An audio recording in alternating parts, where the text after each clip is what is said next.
But let's talk about how we can style this text a little more. In that same Animate menu, there's this section right here that says Front, Bevel, Side, and Back. And there are a whole lot of options in each one of these. What you can think of these as are basically the overrides for whatever you have your material options set to. Now, we haven't even looked at what these material options are yet. We'll get to that in just a second.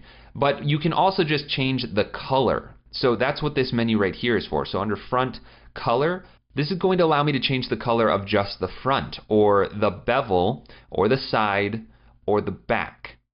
So why don't we take the side color and animate the RGB. I don't need to change the hue, the saturation, brightness, or opacity. I just want to change the actual color, so red, green, blue color.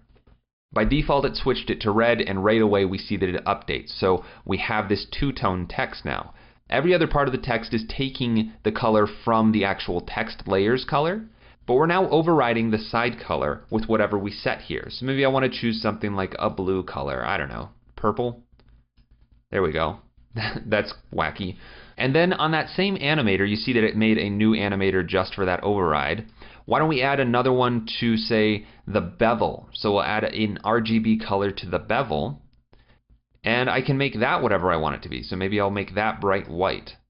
I realize none of this is looking all that great, but I'm just trying to show you that you have the ability to individually modify these different parts of the text using these overrides, which is really useful. And because of the way that After Effects handles it, you can actually animate these things. So using the range selector, I could, dial this back so that only part of the text is getting that transformation. Or maybe we animate it wiping on so that it's revealed that those parts of the text change.